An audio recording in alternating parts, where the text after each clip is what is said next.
আসসালামু আলাইকুম ওয়া রাহমাতুল্লাহি ওয়া বারাকাতুহু। আলহামদুলিল্লাহি রাব্বিল আলামিন ওয়াসসালাতু ওয়াসসালামু আলা নবিয়িনা মুহাম্মদ ওয়া আলা আলিহি ওয়া সাহবিহি আজমাইন। কুয়েতের সুন্দর একটা পার্কের পরিবেশ থেকে আপনাদের সবাইকে স্বাগতম এবং যে যেখান থেকে সংযুক্ত হয়েছেন সবাইকে আমার আন্তরিক প্রীতি ও শুভেচ্ছা এবং মোবারকবাদ। আজকে ছোট্ট একটা বিষয় আপনাদের সাথে আলোচনা করব, সেটা এক দিনী ভাইয়ের প্রশ্নের জবাব।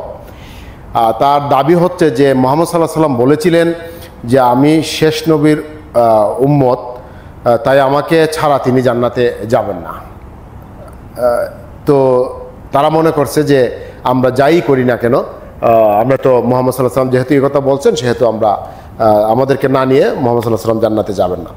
ভাই, বিষয়টা এরকম না। বিষয়টা হচ্ছে এই যে ধারণাটা, এটা হচ্ছে আপনার ওই যে খ্রিস্টানদের ধারণার মতো, যে খ্রিস্টানরা মনে করে ঈসা আলাইহিস সালামকে শুলে চড়ানো হয়েছে, তার যে অনুসারী আছে বা ফলোয়ার আছে, উম্মত আছে, তাদের পাপ তিনি সব নিয়ে চলে গেছেন, এরা আর কোনো পাপ নাই, এরা যা খুশি তা করতেছে, যেহেতু পাপ এরা ঈসা আলাইহিস সালাম নিয়ে গেছেন তারা স্বর্গে যাবে।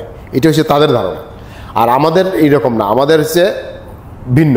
আল্লাহ রাসূল সাল্লাম যদি বিচার দিবসে তিনি উম্মতি করবেন, উম্মতের জন্য তিনি কাঁদবেন, উম্মতের জন্য তিনি আফসোস করবেন, উম্মতের জন্য আল্লাহ রাসূল সাল্লাম আল্লাহর কাছে সুপারিশ করবেন, কান্নাকাটি করবেন, কারণ উম্মতের সংখ্যা বেশি যেন জান্নাতে যায় সেজন্য।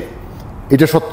তবে এখানে শর্ত আছে, শর্তের বাহিরে আল্লাহ রাসূল সাল্লাম কারোর জন্য সুপারিশ করবেন না, কাউকে নিবেনও না।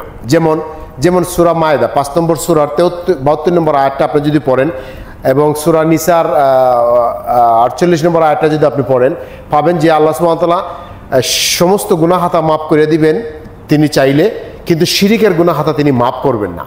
কেউ যদি শিরিক অন্তরে ধারণ করে মৃত্যুবরণ করে বা শিরিক কার্যকলাপ করে মারা যায়, তাহলে মুহাম্মদ সাল্লাল্লাহু আলাইহি ওয়াসাল্লাম তাদেরকে জন্য সুপারিশ তো দূরের কথা, দেখবেনই না, মানে জানবেনই না।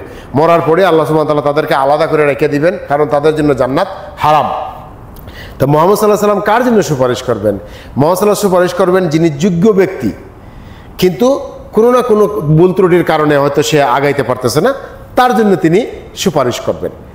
কোনো লোক যদি শিরিক করে মারা যায় তাহলে মুহাম্মদ সাল্লাল্লাহু আলাইহি ওয়াসাল্লাম তার জন্য সুপারিশ করবেন না, কারণ তাকে দেখাইবেনই না, সুপারিশ দূরের কথা।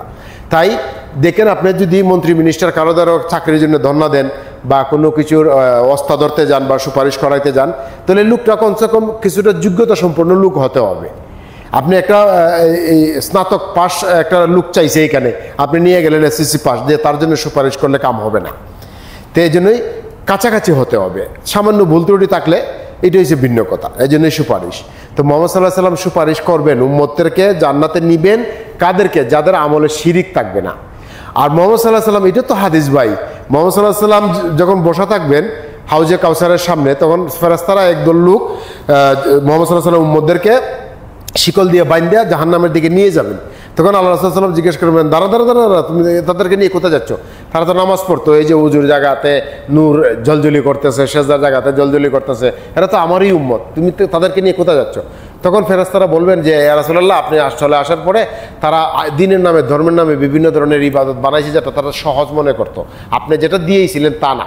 ওমা আতাকুমুর রাসূলু ফাখুযুহু, না, এরা নিজেরা বানাইয়ে ইবাদত করে জান্নাতে আইতে চাইতেছে।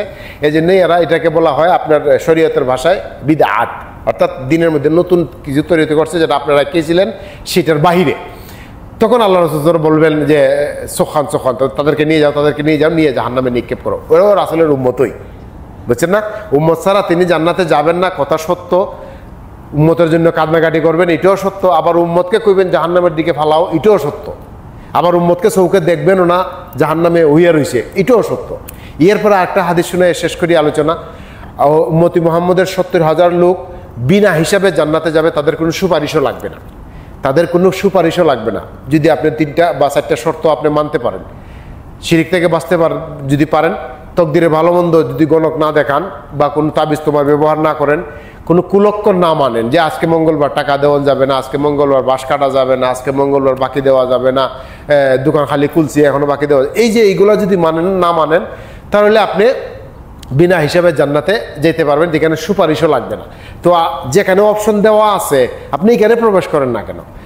তো ওই যে শূন্য বইয়া রয়েছেন, এইগুলার থেকে আপনি সইরে আসেন, সইরে আপনার যেটা সঠিক সহজ, যেটা বিনা হিসাবে জান্নাতে যাওয়া যায়, এটার মধ্যে থাকেন। বুঝছেন। আর যদিও আপনি সুপারিশ পাইয়ে জান্নাতে যাইতে হয়, তাহলে আপনাকে যে শর্ত পালন করতে হবে সেটা হচ্ছে শিরিক। আপনাকে আগে শিরিক চিনতে হবে, শিরিক জানতে হবে, শিরিক থেকে বাঁচতে হবে, তারপরে আপনি সুপারিশ পাবেন ইনশাআল্লাহ আজিজ।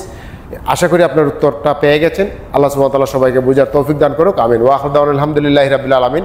আসসালামু আলাইকুম ওয়া রাহমাতুল্লাহি ওয়া বারাকাতুহু।